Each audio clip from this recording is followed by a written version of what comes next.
Hi, I'm Carla Grace Fajardo. I am a filmmaker and I'm working on a film called High Tides. It is a surreal short film about unrequited love, queer relationships, and Filipinx identity. I started working with Abby while working on their film, and they showed a script called Figuring It Out. And it was simply a script about two best friends that were talking in an apartment and how one of them confesses their love to the other person, but the conversation doesn't really go the way that they wanted it to be. And so it brings up issues about their relationship, their boundaries, and like what they ideally want for themselves. And they have to make hard decisions coming to the end of that conversation. For me, all of the drive that has brought me to where I am now came from my own experience when I was much younger, living in San Francisco. When I was going to SF State, I still had family living in the Mission District. And so whenever I would visit them, it would be the apartment complex that I grew up in. So I very much felt that I was home every time I visited them. And there was this one time where there was this new management that came to take over the building and to redevelop it. And I met her. She was this older white woman who didn't recognize who I was.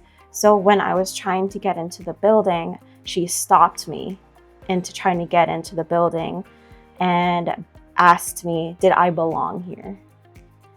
And for me, I was maybe 18. So I was an adult, but at the same time, I felt very small in that moment. And this is the building that I grew up in. And so it was very weird to me that someone who I didn't know is asking me whether I belong in the place that I call my home. This isn't the first time, unfortunately, that I had experienced this push back from a place that I thought would call home. And it also happened when I had moved to Modesto and I had joined these different communities that seemed very warm and welcoming, but felt very isolated from everyone still. And so that developed to a lot of questions that I sought and found solace in working in film and working around writing and working in creative spaces that really fostered and supported me in developing the kind of things that I want to say. And so I'm really grateful that now the communities that I'm in, working in film, are very much supportive of me as a person, as a woman, as a queer person, and as someone who they see as someone who has a lot of things to have to say. And this community also sees me as someone that they would want to see successful. And that has been very important to me. The biggest advice that I have for my younger self and for other young people who are looking to make art or consider themselves an artist is that a lot of the things that we do as artists come from us realizing that we have joy in making art. We have joy in creating the stories in our head and expressing those stories out in different ways that will let people know what the story is without directly telling them what the story is. And that brings about a way for people to really empathize with each other. And that is such a very important job, especially in the world that we have now. And a lot of the things that as a Filipino-American that a lot of us experience, that I have experienced myself, is that we were told that working in art industries is very wasteful, or that working in art isn't very important compared to the other industries out there, when I think it's completely wrong. What I would say to my younger self is that I would encourage them to stay within their joy, of those things, because where I'm at now, I'm really grateful that I work full-time as a freelance hair and makeup artist, and predominantly in films or any other kinds of like video projects. But I never thought of that as a career for myself because I didn't think that was like something possible.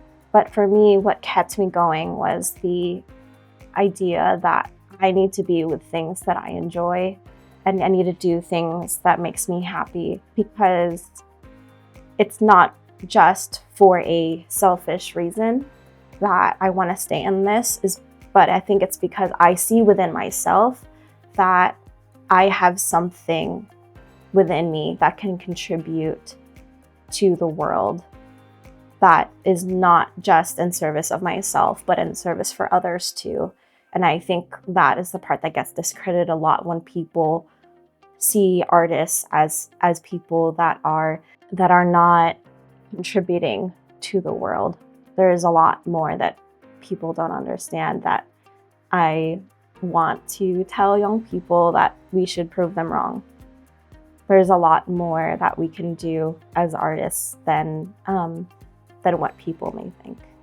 For me, being part of BALAY Kreative as a organization, and also just a space that encourages artists from our community to understand that there are so many avenues and ways that we can be successful.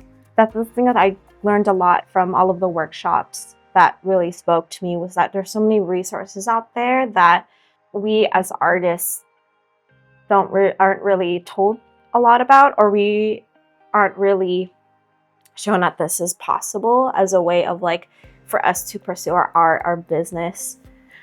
Like this, there are so many ways that we can help ourselves and help our teams that we work with too, not only in just creating great art, but also making it sustainable for us to live and work as artists.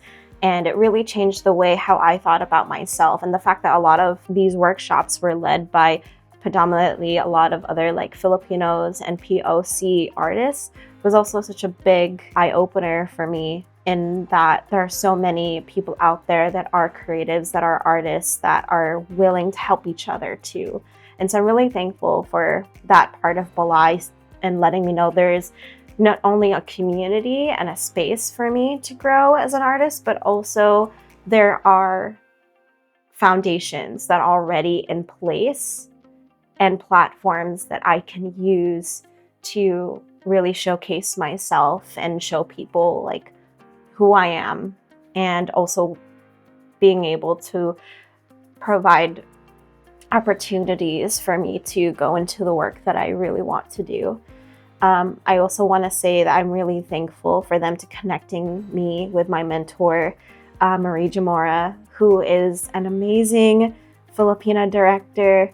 I've talked with her already for a few times, and she has helped me a lot how to approach film and how to approach performance and the script. And also Marie Jamora has really helped me understand how important collaborative relationships are. We are being sponsored and in production with Bindlestiff Studios. And Bindlestiff Studios is a Filipino-American theater here in the city, and they are also our fiscal sponsor. So if you go to our Instagram, there will be a link where you can go to Bindlestiff's page and you can donate, and you'll be able to get any donations to be written off in taxes. And right now, we're working really hard for this film to happen, and a lot of the cast and crew are volunteering their time. And I really want to make sure the experience of this film really is an enjoyable one. So I want to make sure that we do have the funds necessary to keep everyone comfortable, keep everyone fed, and just in general, make it easy for everyone. So we're still accepting donations. Please donate, please.